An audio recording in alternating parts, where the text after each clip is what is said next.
Friends, कैसे हैं आप लोग। आशा है बहुत अच्छे होंगे। कल हम लोग ट्रिगोनोमेट्री स्टार्ट किए थे और एंगल्स का बेसिस हमने बताया था कि परपेंडिकुलर और बेस एंगल के बेसिस पे कैसे बदलता है। और आज उस पे हम लोग क्या कर रहे हैं, क्वेश्चंस का प्रैक्टिस कर रहे हैं। ठीक है, तो देखते हैं यहां तक आ रहा है। Okay, in a triangle ABC right angle triangle, हम बताए भी थे कि ट्रिगोनोमेट्री जो यूज होगा वो राइट एंगल ट्रायंगल पे यूज होगा। AB जैसा कि आप देख रहे हैं, AB equal to 12 centimeter represent है यहाँ, AC इक्वल टू 5 सेंटीमीटर, ये भी आपका रिप्रेजेंट है, और BC इक्वल टू 13 सेंटीमीटर, ये भी आपका रिप्रेजेंट है।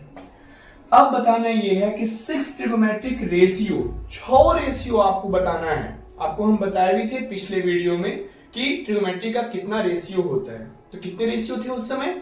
6। आज भी वही 6 रहेगा। अब यहाँ क्वेश्चन ये है कि एंगल बी ए और एंगल ए गलत लिखा हुआ है, एंगल सी।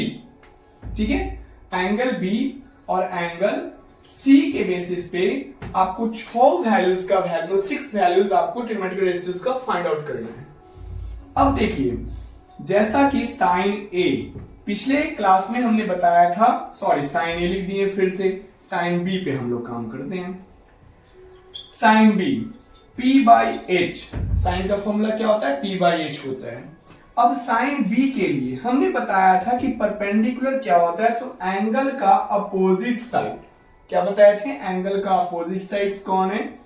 AC है, और हाइपोटेनस सबसे बड़ा साइड, जो 90 डिग्री के सामने का जो साइड होता है वो हाइपोटेनस होता है।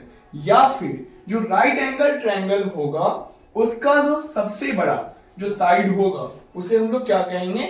हाइपोटेनस कहेंगे। तो ये क्या है हमारा? ABC है। अब आप बताओ AC का वैल्यू क्या है? 5 है, और इसका वैल्यू क्या है? 13 है। क्लियर हुआ ये? नेक्स्ट हम बात करते हैं cos B। cos का फॉर्मूला क्या होता है? B बाई एच होता है। क्या होता है? B by H, base by height.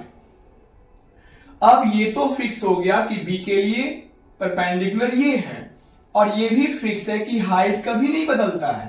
Height का मतलब हो गया हाइपोटेनस कभी नहीं बदलता है। हाइट नहीं इसको बोलेंगे, इसको क्या बोलेंगे? हाइपोटेनस कभी नहीं बदलता है, ये फिक्स होता है। ये चेंज जो होता है वो क्या होता है? आपका परपेंडिकुलर और बेस होता है। तो यहां पर बी जो हो गया हमारा, ये क्या हो जाएगा? इसके साथ जो साइड है, तो कौन है? ए बी है, और हाइपोटेनस क्या हो जाएगा? 13 है। तो 13 का मतलब ये ए से बी सी है। तो आप देखोगे इसका वैल्यू क्या हो गया? AB का वैल्यू क्या हो गया? 12 हो गया, और BC का वैल्यू क्या हो गया? 13 हो गया। ये क्लियर हो गया। नेक्स्ट हम आते हैं, यहां दिख रहा है ये, ओके, cos B। अब हम बात करते हैं tan B के बारे में। tan B का फॉर्मूला होता है P by B। P means perpendicular, B means base. Perpendicular, इसके लिए परपेंडिकुलर क्या होगा? ठीक है, 5 होगा, और बेस क्या होगा? 12 होगा। या फिर अगर आप पहले वैल्यू को लिखना चाहें तो लिख सकते हैं AC, और इसका लिखना चाहें तो लिख सकते हैं AB। अब आराम से आप क्या करेंगे? परपेंडिकुलर क्या हो गया? 5, और बेस क्या हो गया?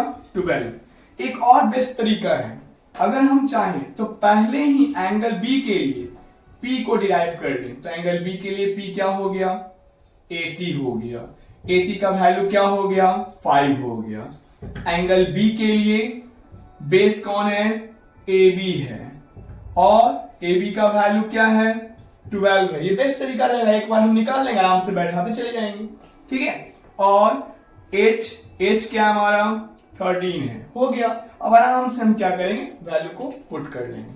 तो हम क्या करेंगे? या तो पहले B के लिए, ठीक है, या तो पहले B के लिए क्या कीजिए? परपेंडिकुलर को पहले पकड़ लीजिए। परपेंडिकुलर एंगल्स के सामने अपोजिट जो साइड होगा वो क्या होगा? परपेंडिकुलर होगा, और एंगल्स के सटा हुआ साइड जो होगा वो क्या होगा? बेस होगा, और हाइपोटेनस क्या होगा? जो बड़ा होगा वो क्या होगा? हाइपोटेनस। या फिर 90 डिग्री के सामने का जो साइड होगा वो क्या होगा? हाइपोटेनस होगा। ये पकड़ लिए। अब sine B, cos B, tan B आ गया, तो फिर क्या हो जाएगा? कॉसेक बी, इसका अपोजिट, सेक भी अपोजिट, और कॉट भी अपोजिट। यहां दिख रहा है क्या? यहां तक दिख रहा है?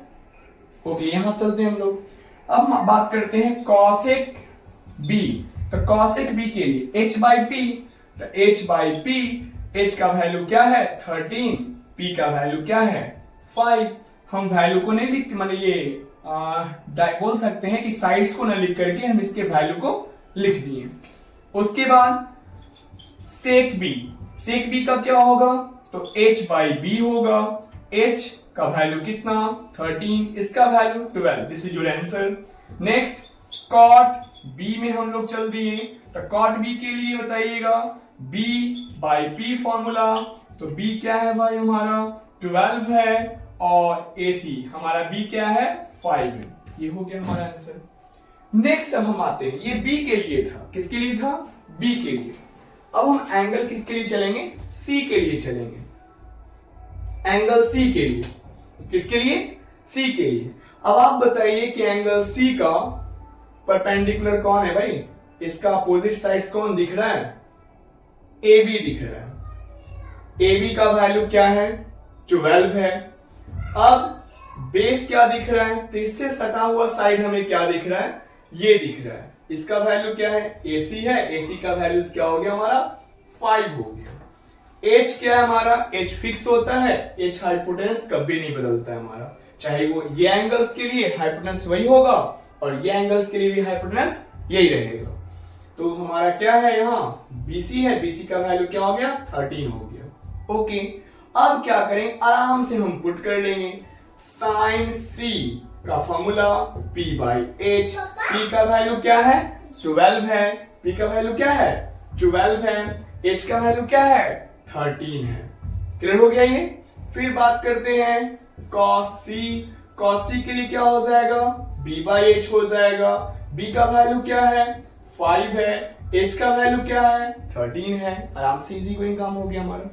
फिर बात करते हैं tan C का, तो P by B। tan C के लिए P क्या है 12, B क्या है 5। क्लियर हो गया ये, इजी तरीका रहा ना।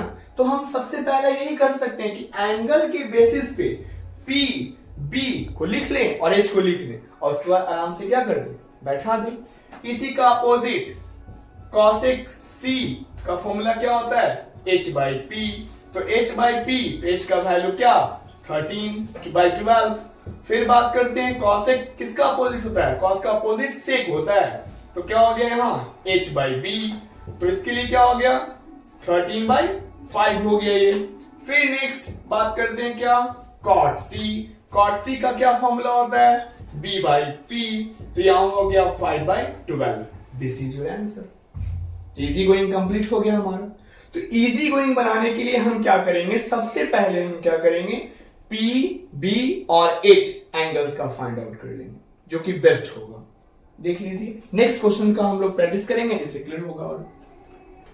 और ये क्वेश्चन अब आप लोग को बनाने के लिए दे रहे हैं, आराम से आप लोग इस क्वेश्चंस को देखिए और जो क्वेश्चंस इससे पहले जो करवाए थे सेम टू सेम वही क्वेश्चंस है। In a triangles PQR right angles at P क्या है राइट एंगल है।